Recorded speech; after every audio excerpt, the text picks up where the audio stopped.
Welcome to our February 14th edition of GoldenBlack.com Saturday Simulcast. Really good show today, a long show because we've got three different segments with a lot of information coming your way. Brian Neubert will join us initially, talk Purdue Iowa. Of course, the game later today. If you're listening to this on Saturday, it'll be a 5 o'clock tip Eastern time against the Iowa Hawkeyes, a big game for the Boilermakers there. Brian will break that down a little bit and talk about Caden Pierce, about the 18-minute mark. You'll get into Caden Pierce and what that means for Purdue. Of course, the big commitment, transfer commitment from Princeton, will be joining the Boilermakers for 2026-27. Then Tom Dienhart and Dub Jellison will get us up to date, some recent interviews with some Purdue assistant coaches, get us up to date with what's going on with Purdue football as the Boilermakers will be getting ready for spring ball starting on March 3rd. And finally, our third segment will be with Chad Krockover, our photographer at GoldenBlack.com. He'll showcase his 10 favorite photos he's taken over the years with us and kind of go into, it's really interesting on how he goes about what he does in the world of media. Nobody works harder at it than Chad Krockover. So I think you'll enjoy it. So without further ado, we'll bring you Brian Neubert. We'll talk some Purdue hoops, some Caden Pierce, and much more. GoldenBlack.com Saturday Simulcast. And Brian Neubert joins us. He will have a bit busy Valentine's Day as Purdue takes on Iowa at 5 o'clock Eastern time, 4 o'clock Central, as Purdue, the Boilermakers and the Hawkeyes do battle. Brian, we know that after you matriculated your way to Iowa City, this is going to be a challenging game. Made more challenging maybe because of Iowa's loss to Maryland. I don't know, but Iowa was plenty challenging enough in their January visit to Mackey Arena. Yeah, but the context of that game was, remember, Iowa had a bunch of guys who Purdue was, okay with shooting threes. Yeah, and they made them. Who didn't normally make threes, who made a bunch of threes. And whether or not Iowa can replicate that on their home floor, that kind of remains to be seen. But there was a certain flukiness to the outcome of that first Purdue-Iowa game. That doesn't mean that Iowa's not good. That doesn't mean Iowa's not going to challenge Purdue and test Purdue. But I do think that first Purdue-Iowa game was a little bit cosmetic in terms of the margin of victory. I think Purdue handled that game fairly well. I think they did a pretty decent enough job on Bennett Sturtz. It was a matter of those other guys, shooting over their heads. Their names off the top of my head, I can't recite them. I can't recite their stats. Combs was one of them. I think he was like 4 for 5 or something, wasn't he? Yeah. But no, I think that, Purdue's got some positive momentum going here after the way they played at Nebraska. I do think that game was more positive than not for Purdue. I think Purdue played well enough to win a top 10 game on the road. And I think the 22-point lead getting away is just part of the ebbs and flows of college basketball games between two very good teams. I think Purdue committed 2 cardinal sins. One of them was missing those free throws in the final minute. Obviously, that's the difference between winning this game in regulation by 6 points and going to overtime and having a scratch and claw to win that game. And those 3 live ball turnovers in 5 possessions. Nebraska only scored off one of them, I believe, and it was a foul. But still, those were possessions you didn't get, and those were the sorts of plays you couldn't make when playing with a big lead. So outside of those 2 things, I think Purdue played a good game against Nebraska, who's really good, and is really hard to beat in Pinnacle Bank Arena. And I think the whole, punctuated by the way Purdue was able to steady itself there at the end and win that game, I think gives Purdue a lot of, positive momentum going into this Iowa game and the really important games that follow. Yeah, Tavion, and just to reiterate or reconnect to the game in January, Tavion Banks had hit 3 of 3 from 3, and then Cale Combs, like you said, 4 of 5 from 3. Now, Sturtz in 37 minutes, just 2 of 9, but Purdue did do a pretty good job, and him ended up having 19 points in that 79-72 win. That was the game too that Smith didn't score in the first half, I think, and had all his points. Braden Smith, that is, had all his points in the second half. In addition to an unbelievable, finish for him, and that was the difference as Purdue got out of there alive. All right, you look at that, and you talk about this time of year, almost statistical anomalies. I mean, the fact that Purdue missed free throws by guys that just statistically don't do that. At least all 3 of them with Cox, Lawyer, and Smith. Though I understood Lawyer hit 1 out of 2 down the stretch, but it's an interesting Big Ten race. I mean, Northwestern goes up and leads Michigan by a bunch on Thursday night, and then, on Wednesday night, and ends up losing by 10. But Purdue is back in the thick of this thing. I mean, if it can win it at Iowa City, and then take care of business, all big ifs, beating Michigan at home. The Wolverines still have to play Michigan State and Illinois, and have to go to UCLA. So, I mean, it's possible that Michigan will lose some games, and Purdue can get back is in that title race, but can get back and maybe get a share of the Big Ten title. Yeah, Michigan has kind of played with fire a bunch of times this season. The rest of the Big Ten needed Penn State to finish the job. They needed Northwestern to finish the job, stuff like that. No question. Credit to Michigan for escaping, those games. But that's how you win Big Ten titles, is you just play bad on random nights and you survive. And that's ultimately essentially par for Michigan's, for Purdue's, etc. But the fact they haven't lost to anybody they shouldn't have lost to, aside from that home game against Wisconsin, is kind of a credit to them, and has kind of given them a real advantage here in this Big Ten race. But Purdue's got to have that one at home. But, first things first, they got to beat Iowa. Yeah, Wisconsin, of course, goes to Illinois and wins also on a crazy night, crazy Tuesday night in Big Ten basketball. It's hard to explain when guys, and you've talked about this 100 times, but making shots. I mean, it just, it just kind of comes down to Illinois in the Wisconsin game misses a bunch of threes that it didn't miss in Mackey Arena, and blew a 12-point lead, I think, of its own in that situation. That's just the way things are.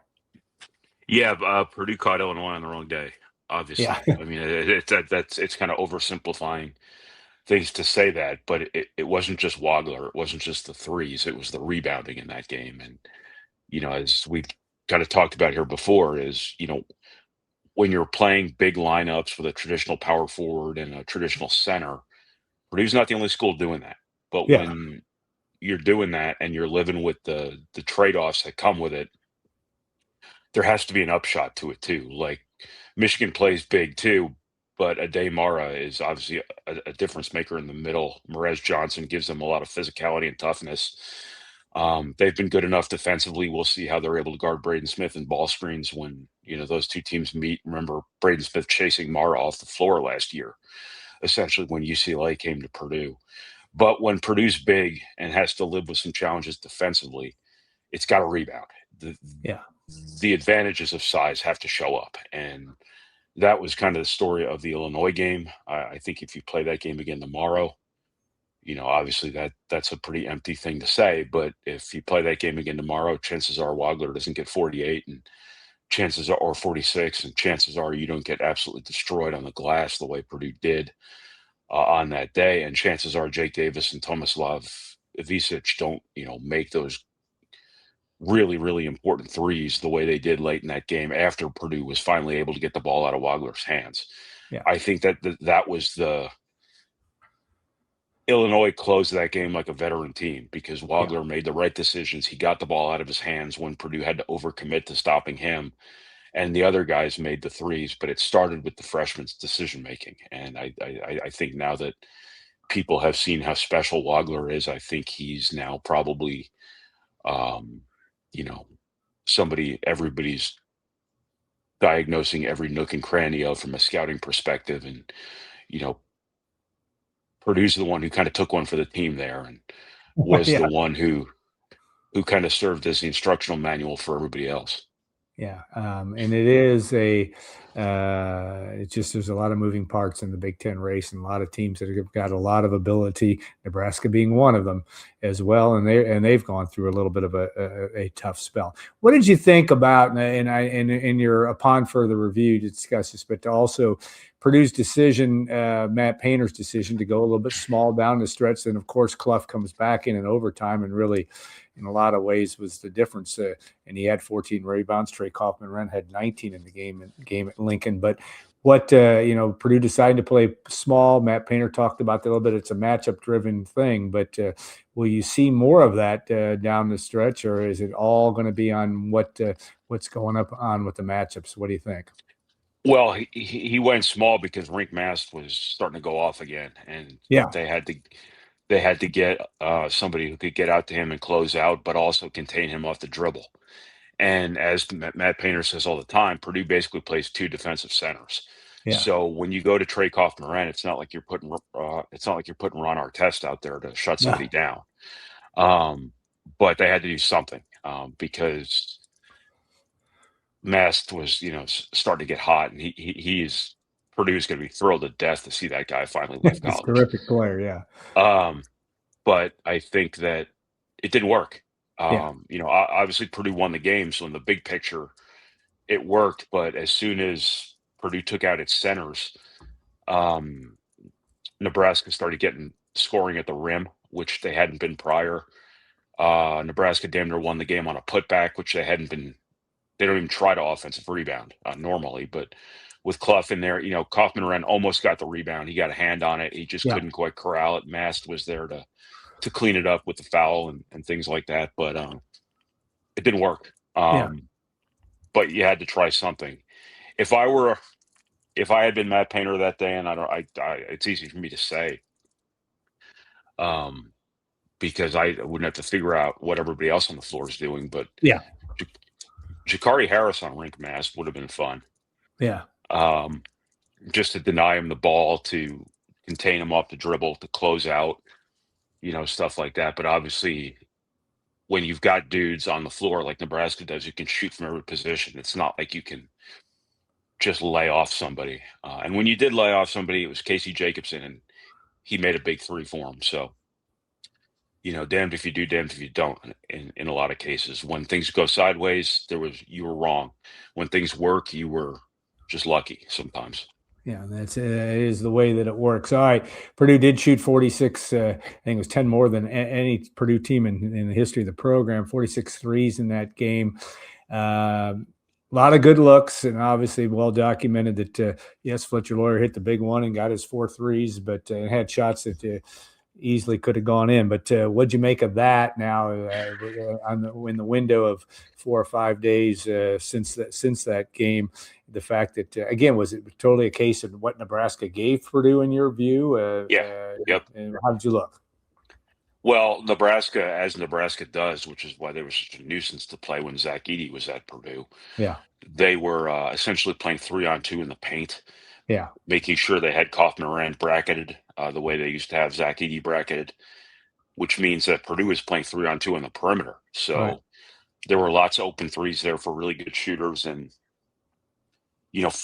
forcing the ball into a congested paint versus good shooters taking good shots from three. That's not really much of a decision. When you saw Purdue get the ball inside, Yeah, it had to use its dribble. It had to get Nebraska scrambling around,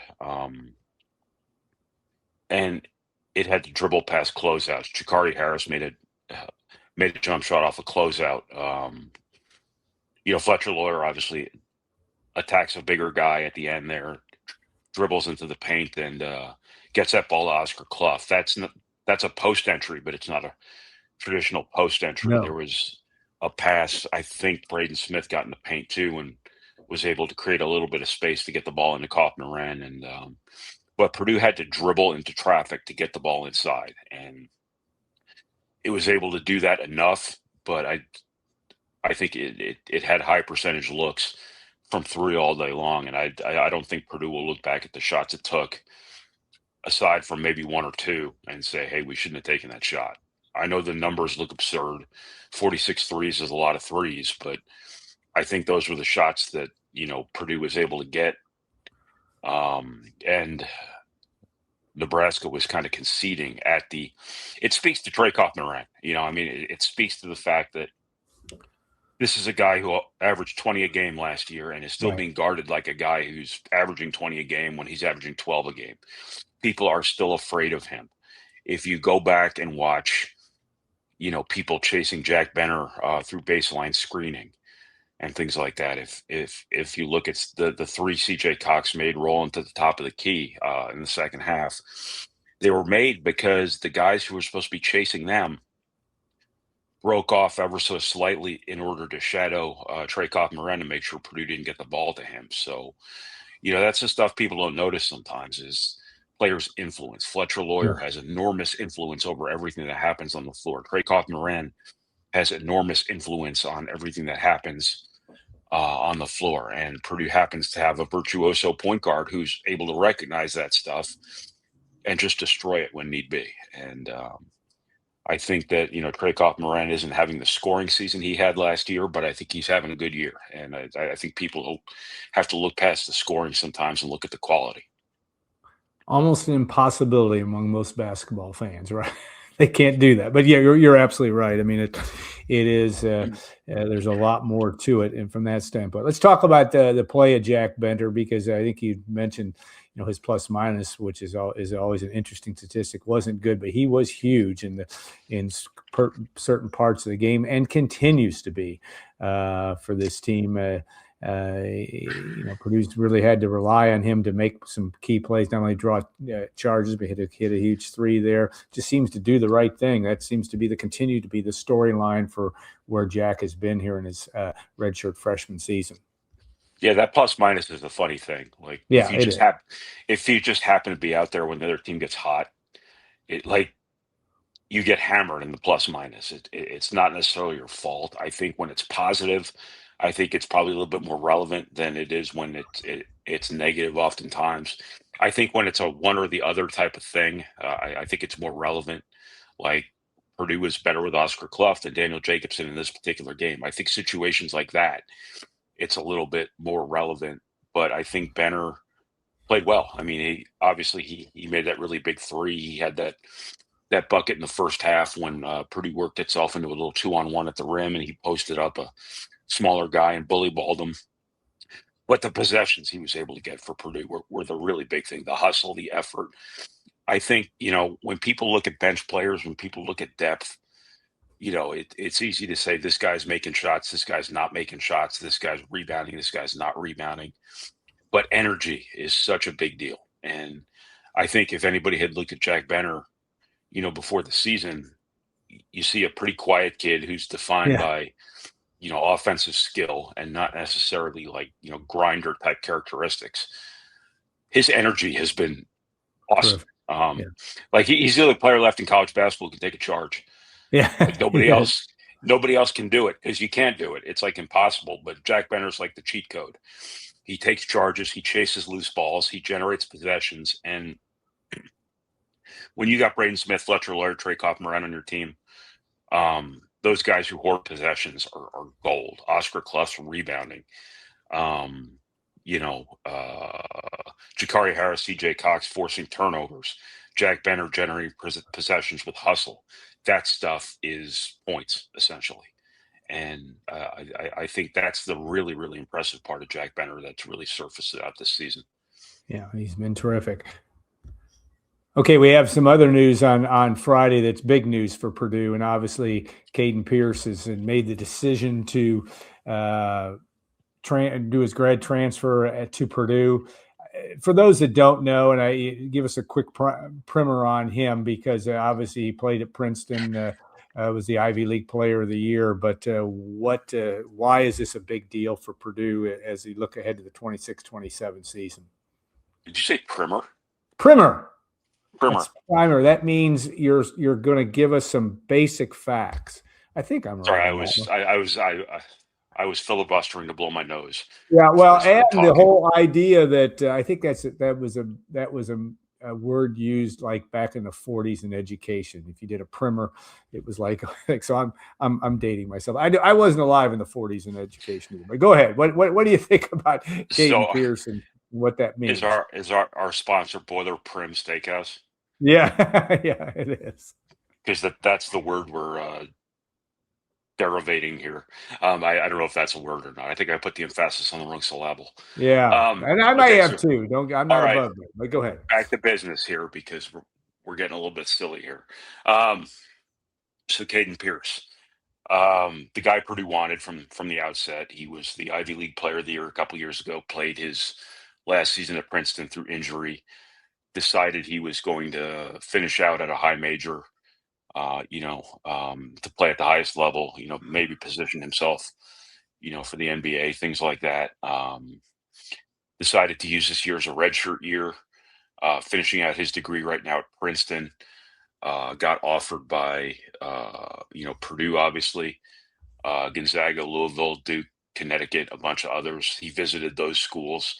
I think there were some things with you know some people maybe not wanting to dedicate all their money mid-season to a guy. I think there was some mixed messaging from some other places like UConn, but Purdue always made a ton of sense, and I think Purdue was right there from day one. Um, Purdue's playing big this year with a traditional power forward. Purdue was too small last year, and now this is kind of like right in the middle. This is arguably one of the most athletic four men that Purdue's had. He'll My early presumption is that he'll be Purdue's starting four man for a year next year. Jack Benner will share minutes with him and potentially bounce out to the three at times, which will give Purdue, some big lineups again. It will come down to Benner's ability to guard on the wing, obviously, if that happens. But I think Caden Pierce is a big time athlete. I think he's a really good 3-point shooter. He's explosive. He can dribble. He can pass. Probably not the physical presence that Trey Kaufman-Renn is. So I think rebounding, all of a sudden comes to a head here moving forward when you look at a front line that would be Caden Pierce to start off with next to Daniel Jacobson, Raleigh Burgess coming off the bench. Maybe Sinan Juan gets in that mix as a true freshman. That's a big ask.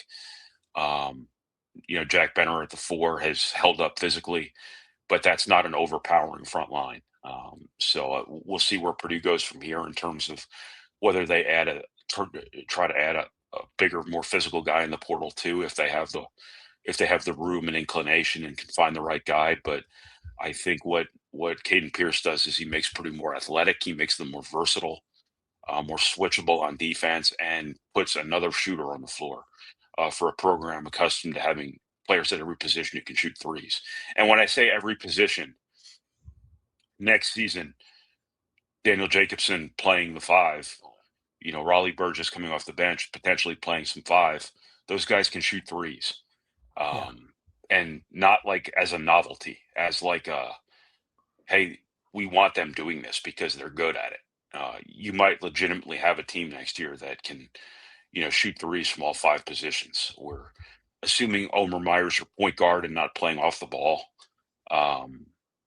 your point guard might be your biggest question as a shooter. And right now, Omer Meyer, I think Big Ten play is shooting like 44% from three. He's not going to have Braden Smith to play off anymore, though. That's the thing about the shooting is that Purdue has to be able to somehow replace table setting that has made all these guys, pretty effective shooters. But Purdue's going to have a ton of shooters, that's for sure. Yeah, and you look at that, and obviously with Pierce is a Chicago native, and right, Glen Ellen, I believe, is where he's from originally. Glenbard West, yeah. Oh, Glenbard West High School, and yet, UConn was in the picture. I mean, but it does make a lot of. From all appearances, this is a Purdue type guy from a lot of things. What he brings to the table, and that also will bode well from maybe from a leadership standpoint. All those things that Coach Matt Painter needs heading into 26-27. Well, it's a pretty good deal when you have seniors, and Yeah. outside of Sam King next year, Purdue wasn't going to have a senior. Purdue wasn't going to have a senior in its presumed playing rotation. I'm not saying Sam King can't find some minutes next year. He might be able to, considering the turnover in the post. Assuming this very, very distant, very, very hypothetical scenario in which Oscar Clough could come back doesn't materialize, I wouldn't hold my breath on that. Purdue wasn't going to have any seniors, and Purdue was going to have to kind of reload its front line. So getting a one-year guy with experience, with age, with wisdom, with a Princeton degree. That's more than I have, by the way. Yeah, that's not a bad deal. When he's a former player of the year in his league, I think that's a pretty good deal too. I think, people look at the Ivy League as, kind of an inferior basketball league. That's fair. It is. But that doesn't mean being the player of the year in your league isn't a really big deal. And, I think he's an athlete that belies, the Ivy League. I think people think of kind of academic basketball in the Ivy League, but Caden Pierce is a legit athlete from a family with incredible genes. Alec Pierce obviously plays for the Colts. Incredible athlete. Justin Pierce, his older brother, played at North Carolina after William and Mary. I know his parents were athletes at, I believe, Northwestern. So this isn't some Princeton geek, who just beat a bunch of other geeks, to 18 points and 7 rebounds a game and a bunch of dunks or whatever his numbers were. I haven't looked at them. 16.6 and 9.2. Oh, they're up on my screen. How about that? Right, but that was 23-24. You're on, yeah, that's what he did.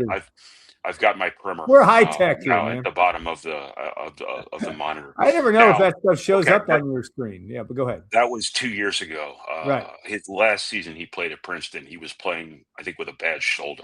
Right. So his sophomore year numbers, or whatever year his second season was, I don't know how the academic eligibility stuff always translates in the Ivy League, but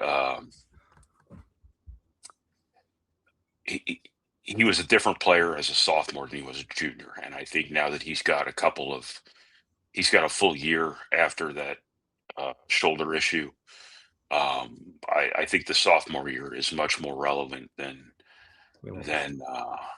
his junior year. So expect to be getting Ivy League Player of the Year, Caden Pierce, and not the guy who played with a bad shoulder his junior year at Princeton. All right. Well, look for Brian's work. He's going to be spending his Valentine's Day at Iowa City, Purdue, Iowa, 5:00 Eastern, 4:00 Central. If you're there'll be a lot on the site regarding that, in addition to all the breaking news with respect to Caden Pierce, etc. So we appreciate that, and we'll look forward to much more of that. We're recording prior to your trip to Iowa City, so safe travels as well. And where else would you rather be on Valentine's Day than Iowa City? I am the Wig and Pen. Yeah. The Iowa 80 truck stop. I know, and I'm waiting for your postcard from there. Yeah, I'm gonna have to do that. I forgot about that. I did one from Bucky. And it'll probably be dark from Bucky's going to Alabama, so I'm gonna have to do one from the world's largest truck stop. So yeah, I'm guessing the self-touted world's largest truck stop. I think we need to take out a tape measure one of these days, because those Buckies get bigger and bigger and bigger. They're amazingly big. And there's this Wally's place opening up now on I-65 and near Lebanon, or Whitestown, and it's supposed to be a monster too. These truck stops get bigger and bigger, man. It's like a superhero story. One of these truck stops got bit by a radioactive spider and turned into the Incredible Hulk, and then started reproducing. And okay, we've definitely gotten silly now. You can tell how amped I am. And I'm getting phone calls in the middle of it, so there you go. You can tell how amped I am to be in Iowa today. So yeah, there you go. All right, well, Brian, thanks again, and we'll look forward to your work on goldenblack.com. All right, we'll bring in Dub and Tom without much further ado. Gentlemen, we see each other, but we haven't seen each other in this platform in a little bit of time. There's really you guys have to live the fact there's no downtime in football, but maybe if there's a little bit of a downtime, February kind of is that, I guess. leading into spring practice. But Tom and Dub had the chance to interview what was it, 4 different members of Coach Barry Odom's staff, including Kevin Kane. And Tom, I'll start with you. Just the whole opportunity to talk to those guys. They're trying to get their ducks in a row heading into, March 3rd, start of spring ball. But I'll ask you first about Kevin Kane. Of course, a lot of talk about his return as defensive coordinator. Spent a year at the University of Minnesota on PJ Flex, got as an analyst there, and now he's back. Answered some tough questions, but Kevin Kane's a likable guy, and you can see why guys would want to play for him. But he's got an interesting road ahead for him. Yeah. First time we got a chance to talk to Kevin since he was brought back to West Lafayette, he did confirm he never did sell his house. He never did. Yeah, isn't that great? Anyway, so how about that, man? How about That's that? good. I was glad for him on that front. You can't make up stories like that, how life works sometimes. But yeah, you're right, Alan. I mean, he's I've covered a lot of football coaches in my life, and he's among the most just generally kind and accommodating guys I've ever had a chance to work with. But he's got to produce, right? And of course, when he was named the new DC, there were a lot of eye rolls and just hair pulling, and how can you bring this guy back? And Kevin understands that, obviously, and he sat on the hot seat, if you will, yesterday as we grilled him, Alan, just like Mike Wallace and Morley said. You got to check out the video on GoldenBlack.com. Yes, 60 grilling. minutes, but yeah, I had to ask him how he deals with that. How do you deal with your critics? Do you just block all that noise out? And he said, I kill them with kindness. And again, I talked about that a little bit, and I guess it says a lot about Kevin for Odom to circle back and bring him to West Lafayette. I mean, he does have a proven track record. He has succeeded before. I guess people are having a hard time, obviously, divorcing what we saw in 2023 and 24 from that Purdue defense. But he welcomes the critics, and he knows he has a lot to prove. And this is going to be his defense. I mean, I asked him pretty much if Odom was going to be involved much, or Dave Steckel, and it sounds like they're going to offer input, obviously, but Kevin's going to be the guy with his fingerprints on it. So he'll get a chance to succeed, and I, for one, am very eager to see what this looks like. Yeah, Dave Steckel, obviously I guess an analyst role, correct? But he obviously is a head coach at Texas State, has a great deal of experience in college football, and will be a help. I thought that was interesting, the Dub, and maybe your comment on just how that delineation between you get the gist. Even though Barry Odom is a defensive guy, just like Ryan Walters was, maybe a little bit different personality and style, and obviously with more head coaching experience. But Kevin seemed to make it pretty clear that it's going to be his show to run, and he's going to get input from the people that can help him. But that I thought was a big point of what he was about. Yeah, and he referenced, when he was asked about the 2023 and 2024 seasons, he kind of referenced there's a lot of things behind the scenes that I think the general public wasn't privy to, and just in terms of who was actually running the show. I think we all know what he was alluding to there. But this is going to be his defense, and I'm really intrigued to see what it's going to look like during spring ball. Last year, Mike Shear, he was very vague in terms of what the defense was going to look like, just formationally and then schematically. And Kevin Kane didn't really offer up any secrets when we spoke to him this week either. So that's going to be one of the big question marks, I think, going into the spring, is just what this defense is going to look like schematically. And then I think you kind of fill in the personnel piece from there. But that's something that I think, that and I think Ryan Brown's maturation, and then, how the offensive line is configured. I think those are maybe the 3 biggest question marks for me going into spring ball here in just a few weeks. Yeah, Tom Butler-Benton, obviously also another guy with a big job ahead of him. And I thought it was good that you asked the questions, because it's confusing to me, the difference between what he's going to do, his role, and obviously with with everybody and how he's going to integrate with personnel. Talk about what your impressions were there. And, Brandon Lee obviously has a big part as the GM, but how they integrate and how they, the delineation again of duties was interesting to me. Yeah, Butler Benton, the executive director of player personnel. It's a big long title, isn't it? Yeah, I believe I got it right. So, and his main crux is evaluating talent. Watching film, vetting guys, talking to coaches, talking to players, obviously. But he's the main jumping off point for evaluating talent. And then once he's selected guys that merit further evaluation, others obviously get involved. He's got a couple underlings, Xavier Goldsmith and Pete Mayberry. And of course, the coaching staff too, right? They're going to have their 2 cents in as they get deeper into evaluating guys. But he's that initial, gatekeeper. Maybe a good way to put it. And then Brandon Lee really is your financial guy. Brandon is involved. I get the sense he is involved to a degree in the evaluation of players, but primarily he's a dollar and cents guy. And he's the guy that's got to try to make the numbers work, if you will. And that's the crux. Brad. I think Brad Odom's got a little bit of a role there as well. I think he's tentative. He's maybe more high school guy. But those are the personnel guys. And yeah, it's funny you said there's not much going on from a fan standpoint, but this is really where you build this is when you build your team, right? Yeah. You can't get bigger, stronger, and faster during the season. And this is when all that stuff takes place, obviously. Right now, they're going through Barry Odom's conditioning program. He'll probably let you come over, Alan, if you want to work out at 6 a.m. I need all the help I can get. I need more tutelage than anything. But go ahead. But that's going on, like you said, in spring ball. So that's sort of the structure as far as the personnel goes. And Butler came from UCLA. He was a running back at the University of Cincinnati. He's worked at Michigan State under Mark D'Antonio. I believe to work at Notre Dame as well. So he has a familiarity with the Big Ten, obviously.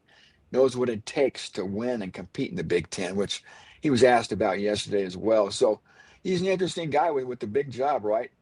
You can have, as they always say, you can have the fanciest playbook, the thickest playbook in America. But it comes down to the Jimmies and the Joes, right? You got to have the players, and then Butler is the key point man for bringing in talent to West Lafayette. Yeah, the adage and Kevin Kane dubbed really talk as much about the love for football, and that's and I'm not making light of what Kevin said, but you've got to be able to find guys here that want to be here, that aren't just about the money. That seems to be obvious, and trying to put those pieces together. And figure out a way when you haven't won a Big Ten games in a couple of years to get the esprit de corps up, so to speak. Just your impressions about that, and all those guys kind of address that issue in terms of this is a new day. College football is a year-to-year proposition more than it's ever been. And we used to always say it's a week-to-week proposition. That's true, too, once the season starts. But your impressions of that tone and trying to get this ship turned around when you still have 50-some guys that are coming here that really don't know that the ship is in peril. So that part of it seems to play well for the future of Purdue football. Yeah, and something that stood out to me about listening to Kevin Kane, he talked about being at Minnesota and Minnesota not necessarily being the most talented program, and they still find a way to be successful year in and year out. I mean, you look at what PJ Fleck's done up there. I think that's what maybe Purdue should strive to be is a program that consistently wins 7, 8, 9 games in a year, right? So and behind that, he talked about guys that just play hard and love the game. I think that's the bare minimum. That's what you need to have in a player. And then obviously, with the Butler Benton piece, it's his job to kind of identify the talent. And I found it interesting as well, listening to Butler talk about, guys from lower levels. He particularly talked about the junior college guys, the 4 that they brought in this year's recruiting class, and talking about the traits that they have and kind of what they've been able to show on film and how that could translate to Purdue and what they'll ask of them. And I think that kind of fits with some of the group of 5 guys that they brought in as well. You look at someone like Mr. Clark, and then those guys. You have to look at their traits, and you have to say, all right, are these guys' traits enough to make them a contributor in the Big Ten? Purdue obviously feels comfortable with a lot of those guys, but the real test is going to come in September.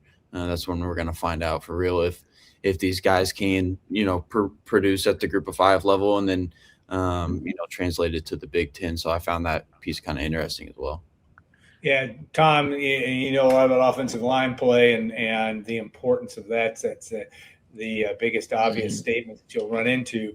And Zach Crabtree talked about that in new O-line coach, and the fact that his connections to USC and his connections to his boss here at Purdue is important too. But that is still going to really tell the tale if Purdue's going to be able to make some incremental improvement next year.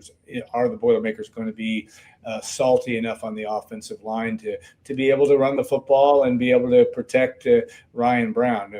Your impressions there of a guy that has got connections, certainly with Josh Henson on down the line, but this is an important part of what needs to get done if Purdue's going to make improvement. Yeah, Josh coached Zach at Oklahoma State. Zach was a standout offensive lineman for the Cowboys and played in the NFL for a bit. Then, of course, worked with Henson out in Southern California, like you said, Alan. Familiarity there. Zach's going to do what Josh wants. They're on the same page, if you will. And young guys typically bring some energy too, right? And you got to bring energy when you're coaching big fellows on the D line and the offensive line to keep them motivated, keep them going. And he talked about versatility too, Alan. Yeah. Kind of likened it to the NFL, where those guys talk about crossover spots. A lot of those guys play multiple spots. He said that's more so important now than ever before in college football. So wants to cross-train guys, guard, tackle, center guard, play multiple spots, which makes a lot of sense, right? You want that versatility, that ability to plug guys in, because you always want your 5 best out there. So you don't have to slot a guy in there because nobody else can play left tackle. So yeah, he's got his plate full. There's no doubt about that. Dub talked about that earlier. That's a spot that intrigues him. A spot that intrigues me. And you don't have to be a longtime football watcher to know that's where you win football games. I mean, it's a cliche, but it's the truth, man. If you're not any good up front, you're gonna struggle. You're gonna struggle to win any football game, even if you got an All-American quarterback. And they got 4 portal linemen, 5 portal linemen, 2 right. from US, 4 USC guys, University of South Carolina, University of Southern California, Yeah, and right. from Oklahoma State. So they got 5 portal linemen. I'm not sure who the best of the group is, to be honest with you. There's only one sure thing, right? I think Deb would agree with me, Joey Tanona at left tackle. After that, question marks dot that entire room. So I'm really eager to see. We always probably make a bigger deal out about what we see in spring practice. Oh, this guy was starting the left tackle. He was with the first team on this. But anyway, it gives us something to at least a frame of reference to start with. So I'm eager to see how they line these guys up in the spring. And wide receiver too, right? My goodness, wide receiver. Every bit as question filled as the offensive line. It's interesting too what they have: 4 portal receivers, 1 JC kid, and Sam King pointed out too. It's almost like they got 3 other newcomers with Denylon Morissette, Chauncey Magwood, and Jalil Hall. 3 guys who were here last year who really didn't play because of injury. So just a lot of new faces at that spot too. Yeah, and Dubby talked to Bilal Marshall, and obviously a guy that's been part of Purdue football back to his playing days, a really sharp guy that is getting a chance to coach at the highest level now and as a full-time assistant. Just as Tom said, Purdue needs, this is nothing new, you need to have somebody at the wideout room that can really cause some defenses to have to at least think twice. Your impressions of Bilal, but also just the importance of that position and what hopefully Purdue can do to move the football down the field. It's pretty cool anytime a a player can come back to his alma mater and coach. I think, and I think Nathan Barrett asked him about the sense of pride and how important it is to have alums on the roster, and he kind of spoke to that. He just has a different level of investment. And so I think that's pretty cool for him to be able to come home and work at Purdue. But I think a lot of people forget he was a wide receivers coach at West Virginia. This isn't his go around. So he has experience. I thought he did well in the portal as far as recruiting, bringing in guys like Bissy Owens and Xavier Townsend and Asad Wasim. I think they got some good pieces. Now it's about getting those guys on the same page as Ryan Brown, because last year, for whatever reason, it just felt like they were missing a step. They were just off. And so that's going to be key for them moving into 2026. I think they got some guys. I think the talent overall is probably a little bit better than last year. But again, it's just how well that group comes together. And I think spring practice is going to be key in that, because remember, Ryan Brown wasn't there last year during spring ball. Didn't get there till the summer. So, and even then in fall camp, he was splitting reps. They were all splitting reps kind of evenly. So I think Ryan Brown being the number one guy, I think that could help with some of the cohesion and chemistry with that pass catching group. It's going to have to be the case for Purdue to make that improvement next year.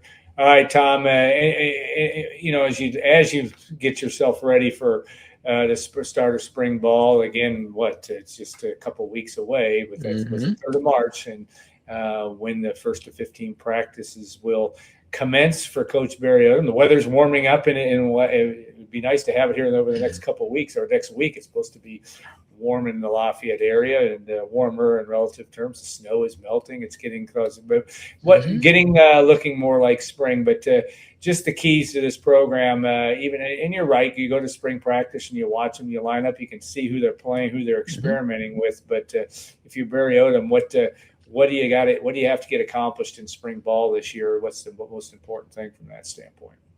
First, real quick shout out to Bilal Marshall for acknowledging Kerry Quad. Yeah, there you go. No, Kerry Quad. So there you go. I don't think either of you guys are Kerry Quad guys. I wasn't, but my son was, but I was not. Well, I'm sure people watching this, and we got a lot of quadites watching this thing. But the to-do list. I mean, my gosh. Like you said, 32 newcomers here between the JC kids and the portal guys. You got some early arriving freshmen too. So all these moving parts. Not as many new faces as last year. No spring portal window, right? So remember last year we had that weird deal where a couple guys left, a wide receiver left, and a quarterback left. They probably didn't even unpack their bag. So weird, man. Anyway, one of them went to a class. Nonetheless, no spring portal window. And I'm sure they're eager to get these guys on the field, right? You can watch them lifting weights in shorts and T-shirts and going through their conditioning drills. But you got to get out on the field, get some pads on, and then they'll probably hit a little bit and see how they move, and then that's when they can get a real sense of maybe what they've got, right? It's a starting point. That's all it is, a starting point, and then move into the summer. But pick a position, guys, aside from quarterback, and there's intrigue there. There's unknowns there. Defensive secondary is just littered with questions. Linebacker. Up front, right? Who's going to be the pass rusher? Dub asked about that yesterday. Who's going to bring the heat? What are these JC? What's the kid from Georgia look like? What's the kid from Virginia Tech look like? And on and on it goes. I guess even quarterback. Who's going to be the number 2 quarterback? Yeah, great question. Chuba, Bennett Mary. So again, they can start answering some of these questions, and plenty of them to answer, obviously. And like you said, on March 3rd kicks off. March 4th is going to be pro day. April 11th, of course, is going to be the finale. And back to pro day, no Boilermakers got invited to the combine. Not a shock there, right? No. I'm not sure if any Boilers are going to get picked this year, Al. Yeah. Yeah, maybe the state of the program where it is. And if you're a Purdue fan, that number used to be quite big about 10, 15 years ago. All the guys in the NFL, not the same right now. Dub, I got to switch gears. One thing, you had a basketball recruiting assignment this week, and watching Isaiah Hill and Luke Ertl go at it at Pike High School this week on Tuesday night. The good thing is you didn't have to make your way through the Purdue-Nebraska game too much. Or maybe you did. I don't know, because Tom and I don't have any hair. And if you're a Purdue fan, you pulled all of that out during that crazy game. But tell us about your impressions there. You can look for Dub has an interview with Isaiah Hill on the site, but also broke down what he saw there. But two very talented guys. Luke Ertl, maybe a little bit outmanned, showed what he could do in the fourth quarter of that game in a comeback attempt. Isaiah Hill's got a lot of talent. He's just a junior. He's got some work to do. But what were your thoughts? Yeah, when you're fighting to be Mr. Basketball, you're going to have tough games, and you're going to be the focal point of opposing defenses, and that's what Luke Ertl had to deal with for the first, I think, 3 quarters. I think he was 4-16 going into the fourth, and then he just caught fire. Scored 14 straight points for Mount Vernon, who was severely outmanned. I mean, their second best player, Max Weiss, was in a boot and didn't play on Tuesday. So, it's a type of performances that I think we've all come to expect out of Luke Ertl. I think he went for 26, 11, and 8. And it was kind of an off night for him. So that just goes to show you how the steps that he's taken in his game, his shot making ability has continued to grow, even though he kind of struggled shooting from the floor on Tuesday. But Isaiah Hill's first time I've seen him in over a year, and I was impressed. I don't think Pike uses him as much as one might hope, but you can still see the talent there. I mean, he's 6'10", an elite shot blocker, rim protector. He's athletic. He can get out and run. He runs the floor extremely well. He can step out and shoot. He was 2 of 3 from 3-point range. And he's also a lob threat. Him and Jahari Miller, who I think is a really talented 2027 guy. He's got some Power 5 offers. Those two are kind of run the show for Pike. It was a Jahari Miller show on Tuesday. I think he went for 28. So, but you see the talent and why schools are enamored with Isaiah Hill, just with the length, the athletic ability, and kind of what he can do on both ends of the floor. So, and it was a heck of a game too. Caitlin Clark was there. Clark was there. She got her autograph. No. But it was a heck of a game. If I got my full share of overtime games that night. Why was she there? Connor McCaffrey was there, her boyfriend. Oh, so I think he was there watching Jahari Miller. Obviously, I don't know that for a fact, but that's my assumption is Butler's kind of looking at Jahari Miller. Yeah, interesting. And Luke Ertl is going to have an opportunity to play in the 26-27 Purdue men's basketball program. He'll have some competition at that position, but from all accounts, he's going to be something. And of course, Isaiah Hill, a huge prospect in that class of 2027. Gentlemen, excellent as always. I appreciate everything you guys bring to the table, and we always enjoy the conversation, and we will do it again soon. Certainly once we get into spring ball, there'll be more to hit on, and then some in this quote unquote, at least from a public, like Tom said, the public view of college football right now, outside of all the NIL and all that stuff that's going on, is a little bit of a quiet period. So Alan Karpick here with Chad Krockover, and one of my favorite people, because Chad works hard at his craft. I love people that do that. And of course, he's a photographer for goldenblack.com and numerous. If you're a Lafayette area person, this is a guy that you know, because not only is he a photographer and does a lot of events, but he also is the CEO of Big Brothers Big Sisters. So an important day job. But Chad, I know this is the highlight of your media career, but welcome to Golden Black Live and Saturday Simulcast. Hey, Alan, thanks for having me. Yeah, we're going to have fun. This is one of my favorite things, is to talk sports photography, and you have worked at your craft extremely hard. Joining us, we were talking offline, I should say, in 2019 is when Chad started working with us, but he has done high school events, many other events. And, I always am interested in what got you, you're an art type person, but you've been able to, what got you started doing this and what made you so passionate about it as you continued to work your way through it? Sure. Yeah. I mean, my love of photography started when I was a little kid. I mean, I remember my dad giving me my first film camera when I was probably 6 or 8 years old. And, then it kind of with soccer, it started with my daughter Callie, when she played with your daughter, actually, at Westside High School. A state championship high school soccer team. Yeah. State championship team. I had coached those girls in Callie's class since they were like 8 years old. And so I had difficulty sitting in the stands with the parents. So I found myself announcing games, and then also, watching one of the other parent photographers, and I broke out my Nikon D40, which was a box set back in, it was probably 20 years ago, as far as when it came out, and started just buying different lenses, upgrading, asking questions. Well, why does your picture look like that? Why does my picture look like this?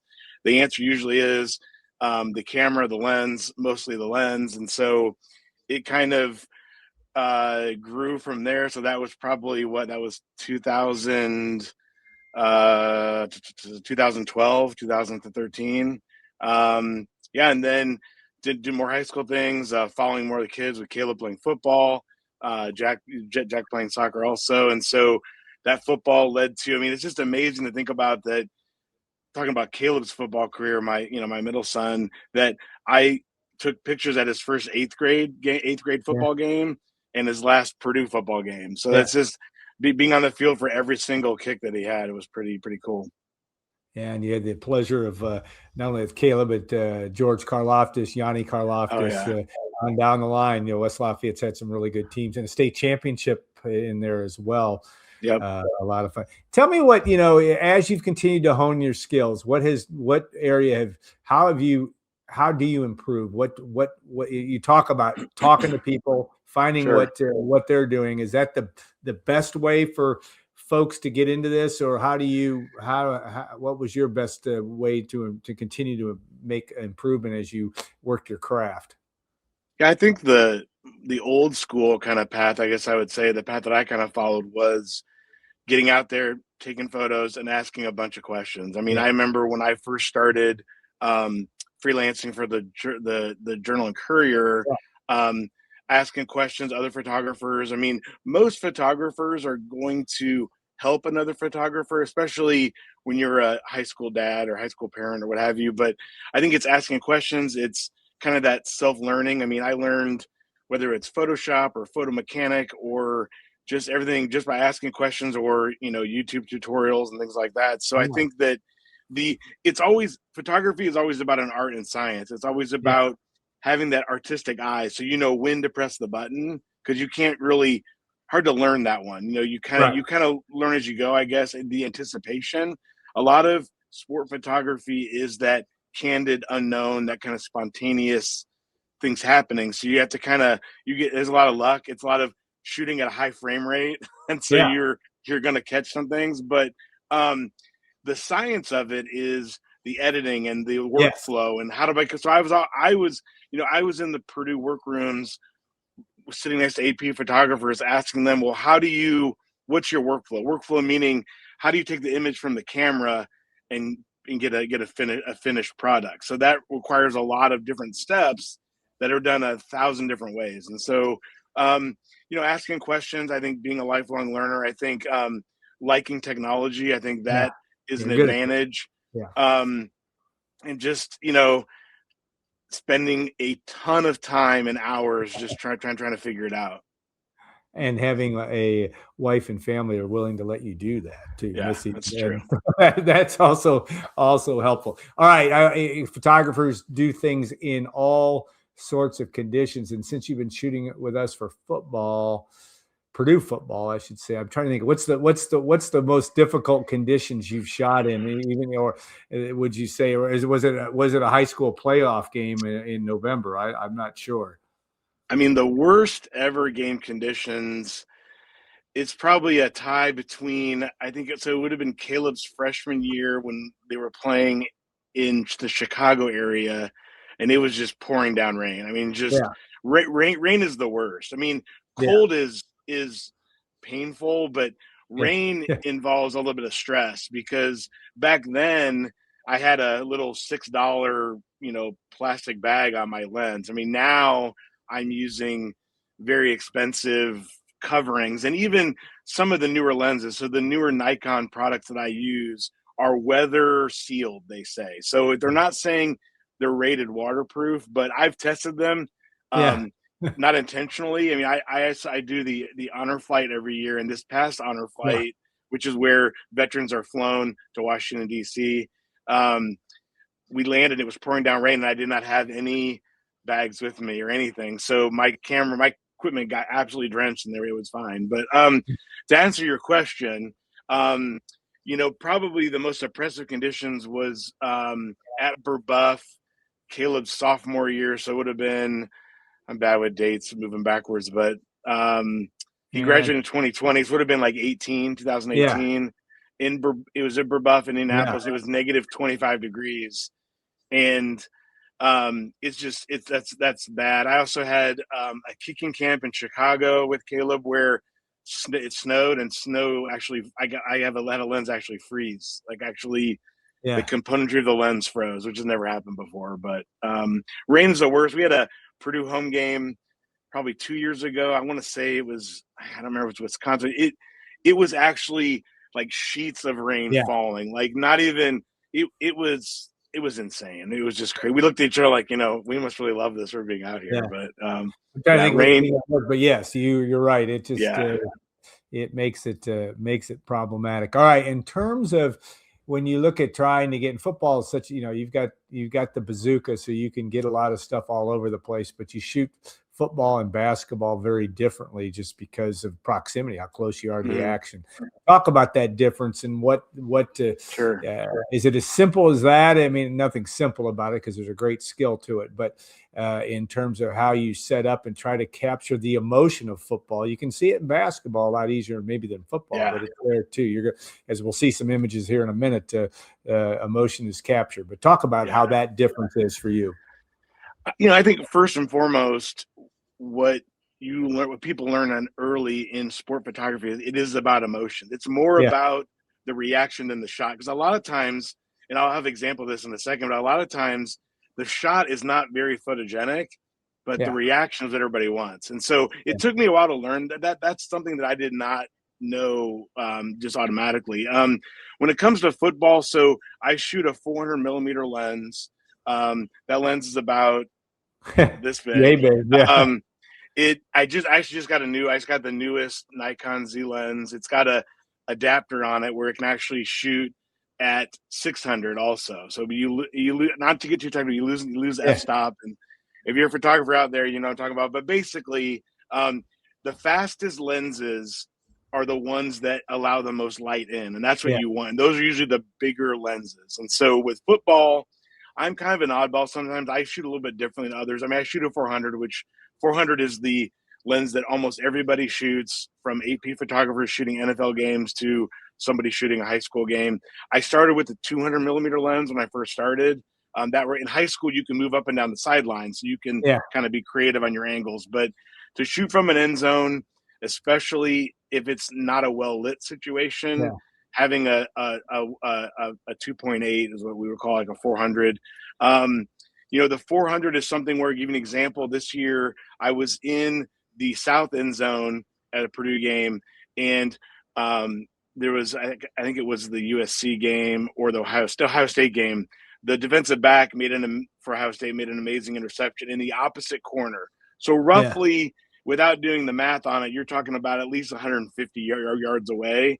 Yeah. And I was able to capture that photo and zoom in to, I mean, a crazy distance, and it actually was still a usable photo, which is pretty crazy. But the challenge in football is getting inside the helmet. So to get inside the helmet, you have to have a good angle. You have to, a lower profile sometimes works for that, sitting on the ground, which I don't do very well sometimes. Yeah. I'm an old guy, but having that capability to zoom in and get the eyes. I mean,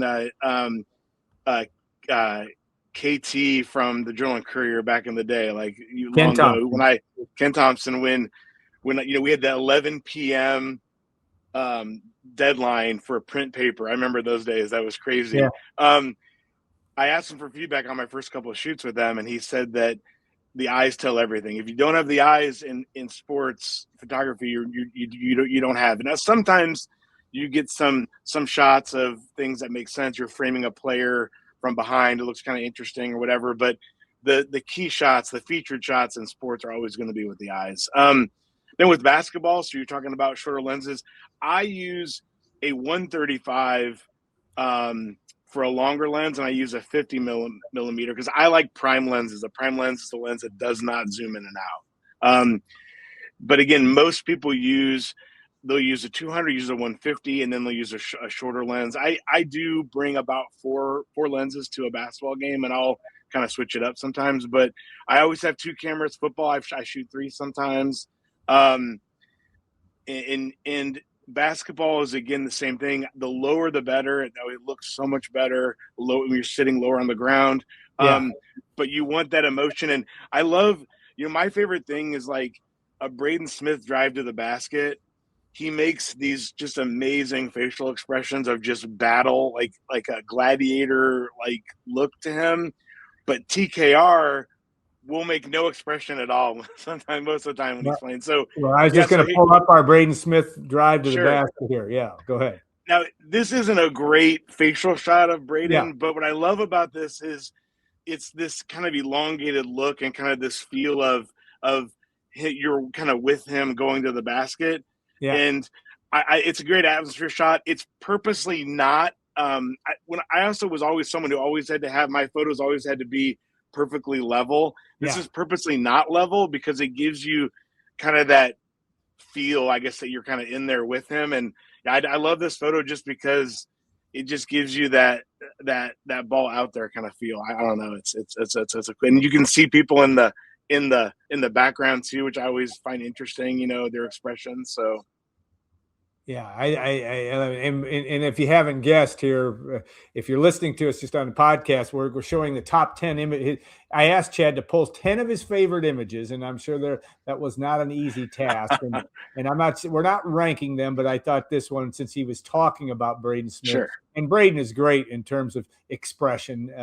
He is one of those guys that do. One of my favorite ones. I'll start. Well, go ahead. Yeah. Well, I've noticed since when I used to work a lot of high school games, there are certain players that know where the camera is. Yeah. And I'm not saying he knows where the camera is, but he knows where the cameras are. Yeah. And so, and rightfully so. I'm not saying that I wouldn't do something like that, but as photographers, we love it. We want that coming at us, that celebration, what have you. But yeah. And so, You want me to talk about this? Oh, yeah, this image here is an image of would have been in 2022. Ethan Morton, I think the expression, I think it's after Jaden Ivey hit the game winner against Maryland, right? But take us through that one with Mason Gillis and Morton really there to congratulate Jaden. This is a great example of, what is this picture? What story does this picture tell? Well, this picture tells that, that was Jaden Ivey hitting a game winner. This is actually the last game winner that I've captured at Mackey unless I'm wrong. It was 2022 against Michigan. And I have a picture of the shot, but it's not really that great. Against Maryland, right? It's Michigan. I'm pretty sure it's Michigan. Okay. Yeah. Okay. Yeah. Now you know more. You could be right. I'm pretty sure. No, but anyway, go ahead. It doesn't matter. But go ahead. I would never stand toe to toe with the Allen on the history of Purdue athletics. But what's great about this is, again, I remember the press conference when Painter and all the players talked about Jaden he ran the wrong play in this whole thing, and he went the wrong way and all this kind of stuff. And so anyway, I was standing up at this point in time because typically at a close game, we're all ready to just run out in the court. So Jaden came over and literally almost ran into me when he was celebrating. I have a bunch of photos of this, but I love this one because his teammates are celebrating, and you don't even see his face, right? And then we talked about the face is important. Well, this celebration is very much gives you that you're in there, you're in with them, and I don't know, I just loved it. It was Mason Gillis is one of the favorite players in our household, and it was that was one of my favorite moments to be at. It was great. Yeah. Love the definition of Gillis is the veins around his eyes are popping out. And, and of course, Ethan Morton, a great shot there. All right, I want to since we're doing basketball, sure. We'll roll to the next one if I can pull it up correctly, and I will do that. I like this. This one was from last year in the NCAA Sweet 16. Fletcher Loyer, the beauty of a jump shot, and that. To me is what, and this is against Houston, and Loyer shooting a 3-pointer with after a screen. It looks like set by Trey Coffin-Renn. But what does this photo say to you? So in a photo like this, it's kind of almost like an atmosphere photo. So if you notice there, you can see the Sweet 16 graphic in the background, and that's something I learned the last couple of years. Following Purdue in the tournament is that you want to put like a location, or I don't know, I'm using the wrong word, like a something that gives someone a touchstone on what's going on in this photo. Yeah. So, and you can see the logo on the floor too, and the lighting in this was in Lucas Oil. Yeah. And it's theater lighting almost in these games, and it's just so amazing. Like, I love it. Like, covering those tournament games in certain venues. This is absolutely gorgeous. And the jump shot. I mean, I tried to capture out of these 10 photos, which was very difficult to pick, but I'm not gonna tell you how long it took me to pick this. I don't even want to guess. But I definitely wanted to feature the three seniors that have been here for 4 years. I have a picture of each. So when you think Fletcher Loyer, you think 3-point shots. I mean, I have a bunch of photos of him doing other things, but I love this because it's just, he has such a great release and such just a beautiful looking shot. And the Trey Coffin-Renn in there too is cool, and Braden in the background with the big beard. And I think that this was cool, even though this game didn't result how we wanted it to. But that it was a real good picture of that story. Here's one that I know you didn't plan. Excuse me, but this is a picture of Zach Edey. But Zach Edey's head is occluded by the basketball. It looks like he's got a pumpkin on his head. But and this was in the round of 32 in the 2024 tournament against Utah State, I believe. But tell me about how when you were doing your editing, you obviously found this, and you didn't know it when it happened, I'm sure. But tell me about that. So typically what happens during a game is I'm taking bursts of photos, and then during dead ball, whether it's a timeout or someone's a free throw, a lot of times you'll see photographers like bent over looking, they're taking a picture of the ground. What we're doing is we're culling through photos, and we're tagging them. So when I pull them into my computer, I'm not pulling 5,000 photos in, I'm pulling maybe 2,000 photos in or whatever. And so I remember going through and seeing that something like this, I tagged it. And so when I was in the media room, this was in Conseco, what I don't know what's called now. Gamebridge, Gamebridge, sorry. And I was like, wow, this I'd never had this happen before. And so it's a thing. It's called like ball head, and there's been several of them throughout the years. Yeah. And I posted in my gallery.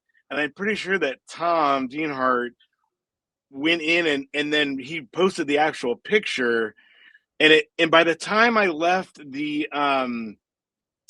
media room and got to my vehicle after the game, it had like 100,000 views, and I had 4 messages from media outlets asking if they could use the photo, including like I think it was Sports Illustrated or not, Sports Center, and other avenues. And I remember reaching out to you, Alan, going, "Is Purdue going to be upset with me?" I was like, "Is this going to be okay?" And you had a very awesome response of, "Purdue gets it. They're going to be cool with it. It's not something. It's not a bad thing." And it went pretty crazy. I mean, it had, I think it had like almost 1 million views of this, and just people accused me of photoshopping it, which is funny, and all this kind of stuff, and a lot of dialogue. And I had plans to print it off and give it to Zach's mom, and it never really happened. But it was just crazy, and I don't know if he ever saw it, or I never really had a conversation with Zach, but yeah, it was really wild, and it went pretty freaking bonkers as far as something could go viral that I've done. It's probably that. Oh, yeah, that's a great chat. All right, we're going to switch to football, and then we'll come back to a couple basketball ones. Mitchell Finner in here, of course. Chad Krockover he's got an affinity for kickers, and I understand that based on his sons, but also his soccer acumen, et cetera. But tell me about this photo. And this was the game winner in the Music City Bowl. So it was Music City Bowl. It was 2021. It was the game winning. It was a 39-yard field goal. It was the craziest game of all time. As you can see in the photo, even though it was a bowl game, it was a Tennessee home game. Oh yeah. There had to have been 70,000 Tennessee fans there. Yeah. The first time they sang Rocky Top, it was pretty cool. The 40th time, it was a little bit wearing on you. A bit much, yes. It was a controversial game. Lots of things that happened. I mean, but Mitch is one of the nicest human beings you will ever meet. This kid who just always had a respectful conversation with me. He talked to me all the time at games. I was so happy for him because he was also such a good teammate to Caleb, who was a kicker with him. Yeah. Caleb didn't dress this game, but he did actually dress this game. Sorry, he dressed the game, but he didn't play this game. It was just, and that expression on his face was just such a great way to end his kind of brief Purdue career. But he was, so successful. And I love that you can see the patch in the photo. So again, it's that's that touchstone, so you know where you're at, kind of thing. Well, and the orange behind too, like you said, it's Tennessee. Yeah. You can, I had to think. I when I first looked at him, I had to think for a half second, and then like you said, I said, well, it's Music City. It's clearly what it is. So it also represents our last bowl win, just for all of us that are keeping track at home, because the next year bowl game was not quite as successful. But no, it was not. Go ahead. Go ahead. No, go ahead. Well, this is an emotional one because this is your son with his extra point, or was it? Yeah, right. Yeah. Against Indiana State. Indiana State.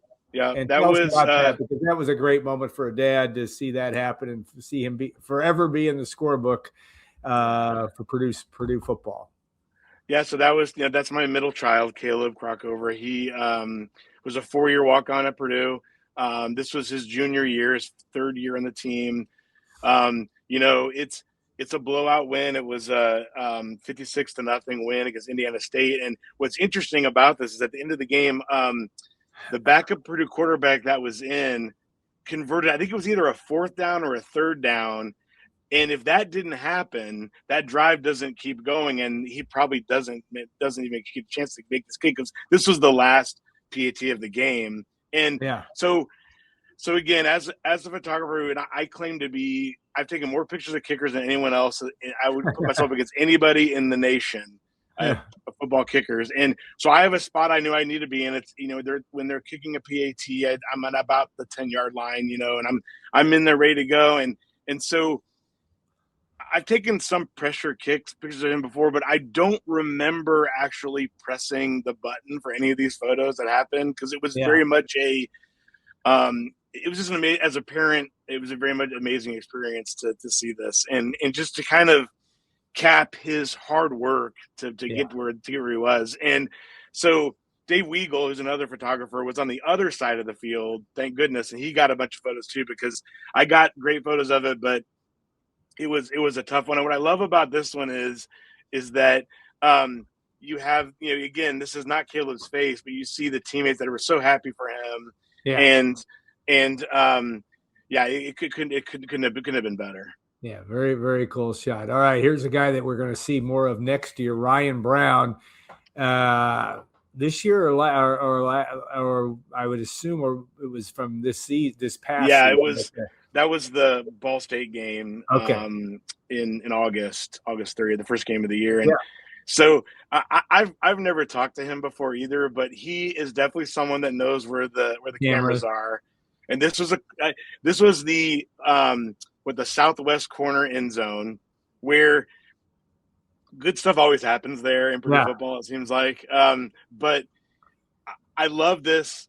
I had about 40 photos of this kind of this action, and it's just something I never really had seen, this kind of touchdown expression afterwards. And it was shot with my 135, and so I can tell because it's got a really cool, we call it Boke, that background where he looks like a sticker, almost like you took a sticker and stuck it on this image, and it's just awesome. Like it was the joy of that season, because it was at the beginning, and so we always enjoy the beginning of the football seasons. I really look forward to having another moment we can enjoy the ends of football seasons, but this was when everything was in front of us, and it was just a very joyous time. Yeah, very cool shot. Okay, we're gonna switch back to basketball, and this goes back to a little bit out of sequence, but this year against Akron, Trey Kaufman ran with Omer Meyer in the foreground as well. But Trey's beautiful thing when he's going to make a layup. Again, that body is you can just see that concentration. But tell me why this photo makes your list. Yeah, TKR is one of the most unique subjects or players I've taken pictures of, because he rarely has a facial expression when he does anything. And it's just he's literally, I have hundreds of pictures of him dunking a basketball and looking like he is like on a Sunday stroll kind of look on his face. I mean, it's and he is a very great subject to take pictures of. I love it. This is, again, very much an atmosphere shot. You have the projected P in the background. Obviously, it's Mackey. You have the banners. But yeah, it's I love taking pictures of Purdue and the home whites. Home whites are the best. The gold are great, but the gold is a color balance challenge at all times for us that are trying to make things look real. And just a classic. You can also see like the bench, in the lower left, and just an iconic TKR shot. Yeah, no question. Yes, those whites, you can see the definition in his jersey, see the ripple in it. That makes a huge difference in terms of that. Okay, a very special time as we get through our last couple. The start of, I guess we'll go in a sequence here, because this is still an iconic photo of yours. This is exciting. I don't know what you're going to show. This is very exciting. Yeah, I know. We keep you, but this is, of course, Matt Painter with confetti coming down in Detroit against Tennessee. One of the great moments in Purdue basketball history as Purdue is heading to the Final Four. And Matt Painter, who had just had an emotional exchange, I think, with Rob Hummel, and a guy that doesn't love to show. He's not that he's not a happy guy, but he's not a rah-rah guy. But you got Braden Smith with his arm extended, Lance Jones, who made one of the big shots, and of course, Mung Chang, the president, a little bit occluded, but the confetti coming out. What strikes you in this one? So, I've taken a lot of pictures of Matt Painter, obviously, and Matt Painter is someone who does not care where the camera is. So he never plays the camera, and it was just for those of us that I'm a lifelong Purdue fan. I've been going to Purdue basketball games since I was probably 4, 5, 6 years old, and seeing him with that level of joy was special for everybody. So celebration photos are the most challenging thing to do as a sport photographer, because you really don't know what's going to happen where. And I'd never had taken a photo of a team that had just made it to the Final Four. I didn't really know anything was going to happen besides, the obvious stuff. And so to get there, to get to this photo, I decided to myself, I'm not going to, sometimes I think I'm the nice guy out there. Some people probably say differently, but I was very focused on getting to this spot. And so I was very assertive, let's say, and didn't really mess around. It didn't really wait my turn. I went and because I wanted to get this shot, and it's very special. I mean, I probably had 1,000 photos from the celebration of this alone. And this one was my favorite. The confetti is so cool. It's so cool and challenging because confetti, as it's moving in different planes, really messes with an autofocus system on a camera. So this is a lot of, there's some luck involved in this photo, I'm going to say, because it's a challenge. But the players, Matt, his paints face and just holding, it's great. And he was reluctant to do this, if I recall. He didn't want to cut the nets down. And I'm pretty sure the players made him do this because he always, you see him, he always makes his way to the back. Like there was some celebration photos that Purdue basketball was using that he wasn't in them, and they were, I think they were really kind of scrambling. They actually were really scrambling to find one because he doesn't want to be the center of attention, and it makes you respect him even more for that in today's world of look at me. And so, very special photo. It was an emotional day. I remember looking at Mark Elsner, another photographer, and we're basically, when we were winning this game, it was like, I'm not crying, you're not crying, don't look at me. I mean, it was, I'm not going to say there were tears. Just it was quite a emotional thing to watch. And Brandon Brantley, I mean, gosh, that guy, it was crazy. It was just a madness of emotion going on. Yeah, no doubt. There were not many dry eyes in that entire facility, to say the least. All right, and then the next week is the pinnacle of at least where you were, and of course the national championship and the jump ball to start the game in the national semifinal against North Carolina State, and Zach Eady's arm being reaching out to tip that ball. But tell me what you were feeling in that unbelievably large stadium. And the Purdue banner in the background. I really, it's hard to describe standing on that court in the middle of this giant football stadium and the vastness and the amount of Purdue people. Now, again, this is not pointing towards the Purdue section. No, you're actually the NC State. But the Purdue section was amazing, and the fans were amazing. And when we stepped out for the practice that we got to cover, one of the practices on the court, there was like 10,000 Purdue people there for a practice. It was crazy. So I don't normally like and use a lot of tip-off photos just because, I don't know, they're kind of boring. But this one, and I'm just glad that I shot it wide. And it really kind of paints the picture of what's going on with the logos in the background and Zach and that tip off was really cool. And just, that, I don't know. Yeah, it was pretty wild. And that whole thing was a blur, just, and if they would have won that UConn game, I don't know, that was crazy. It was just a very amazing. I hope we get to experience it again, but it was something that I will never ever forget that. Yeah. And you captured it well. And, so without a doubt. Okay, you need to look for Chad's work. We try to post galleries on our site right after games, and we post them all. So it seems a lot of his pictures, and it captures the flavor of what that experience is, whether it be in Mackey Arena, Ross-Ade Stadium, or wherever Chad gets to. But Chad, we'll do this every year because next year, you'll only have to pick out your 10 favorite from this point forward. So we're gonna make it a lot easier. And because I enjoy this a great deal. It's so you capture the emotion and the vibe of what this is without any sound, but just a picture, and it's well done. But thank you so much for taking the time to join us today.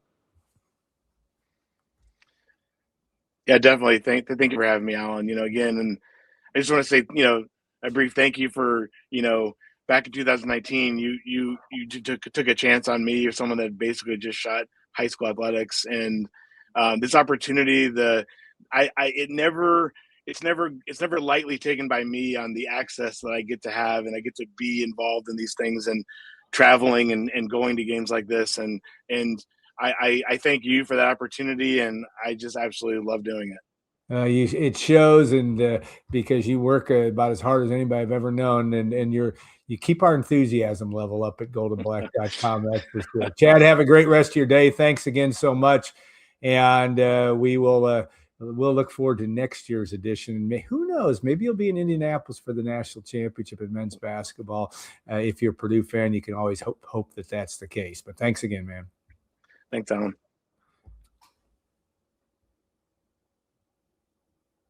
Want to thank our sponsor, the Union Club Hotel. We're grateful for them. Boiler Up Bar, 811 Bistro, Leaps Coffee. We appreciate them. And of course, the Boiler House Prime. Getting close. The weather's getting better here in Indiana, in central Indiana.